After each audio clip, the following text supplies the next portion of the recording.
Asking some of the questions at tonight's debate were KITV4's Marissa Yamane and Tom George. And they now join me live from the Hawaii Convention Center, along with political analyst Neal Milner. Now, you all saw the candidates up close tonight. How do you think they did? Hi, Rick. Yes, the debate just wrapped up, and one of the big questions that we want to ask Neal Milner is, what do you think about how the candidates did? And we want to first start out with the first race, which was the lieutenant governor debate. Well, the lieutenant governor's debate was kind of interesting. It may have been the best one of the evening, actually, in terms of energy. I think that here's the basic dynamic for the lieutenant governor's race.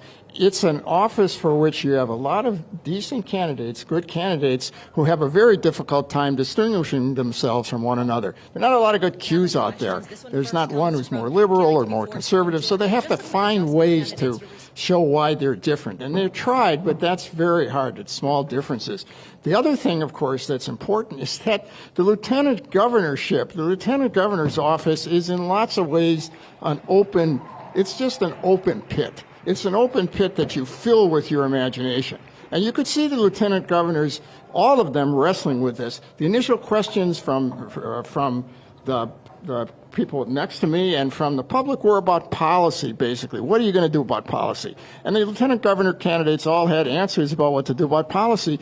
But over time, the discussion became more about the fact that you're not the policy person. You have another kind of role. That role is ill-defined, but we'll talk about it. And by the end, there was much more of a discussion about the lieutenant governor, whoever he is or she is, has to be a bridge builder, has to work with the governor. Ikaika said this the most specifically, but that's really the dynamic that's involved here. So I would say, if you couldn't tell much of a difference before you saw these candidates debate tonight, it's not that much easier to say what the differences are now, but I thought they all did a pretty good to very good job on performing and on telling what they're about. So not one particular candidate? No, I don't think one particular. particular. I would go back and forth about this. I think Ikaika has a way of telling his stories, of putting positions in his stories, and managing to work in how much he's worked in county government and so on.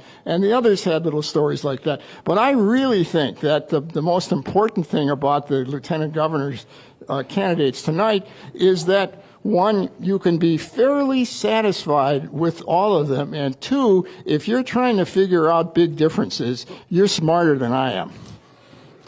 And with the governor's race, that is obviously a lot more defined. Did you see any more moments in that debate that would you say shook up the overall dynamic of the race? Well, here's the thing with the overall dynamic of the race. You can't pretend that these candidates are starting from equal footing right now. We don't poll a lot in this state, but the polls that we have show, and I'm fairly confident that this is correct, that Josh Green has a big lead over the other two candidates who are pretty far down there and about at the same. So if you're the other two candidates, you really have to work hard, and I think harder than they did, and to be more successful than they did, to show the difference between you and particularly Josh. I think they tried that. I think Vicky Cayetano talked a lot about her business experience, and Kai talked about money and those kind of things. But what you were getting from the governor's candidates is what they would do well, what kind of policies they would do. And I guess that's important to know that. But if you're running for that office right now, what's important to you, if you're not Josh Green, is to turn the thing around by doing something that's more dramatic than I think that they did tonight.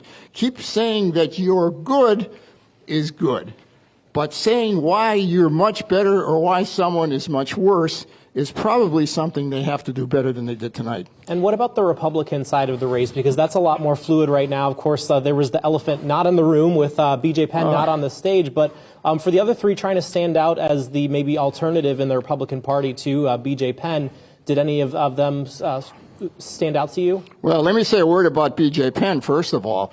B.J. Penn not being there really took the air out of this debate, not just as television, not just for the candidates that were there, but for the public. B.J. Penn is a very different kind of candidate, both in terms of his experience and the way he kind of talks about things in a popular sort of way. I don't understand what kind of prior commitment a candidate for governor who's doing arguably better than the other two besides Duke who were there tonight, and almost as good as Duke on the last poll, would not find a way to come here. So that said, what you really had tonight was Duke Iona, someone who's become kind of known, but not all that well known yet, and that's Heidi in around the state, and Chowdhury, who is a kind of a new guy.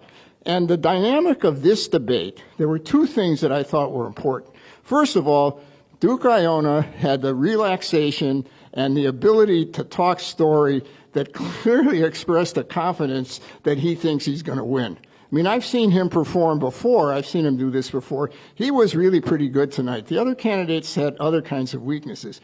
The other thing you see, to me, that's interesting is how different Republicans are, at least when they run for office, from what they might be in the other state. The answers, the way that the three candidates wrestled with the abortion question and the way they wrestled with the gun question was really a kind of ambivalent answer that you would never get away with if you were a Republican anywhere else. And I think so. I think basically the other two candidates besides Duke were okay, but they reflected, I think, a lack of experience and somewhat of a lack of energy. And the policies that they talked about would kind of get lost in a lot of kind of prior discussion. If you got a minute or a minute and a half, you don't have a lot of time to talk history. You've got to get right into it. So I think in that situation, it was a battle of inexperience versus experience. Duke Iona did pretty well, but it really, if you're trying to get the lay of the land on the Republican primary, B.J. Penn not being there was a serious loss in terms of the knowledge that people, particularly Republicans, have in regard to whom to vote for. All right. Thank you so much, Neal Milner, for your insight. And Sure. We send it back to you in the station, Rick. And Neal, great job tonight. In case you missed the debate, you'll be able to watch it again this Sunday morning at 8 o'clock on KITV.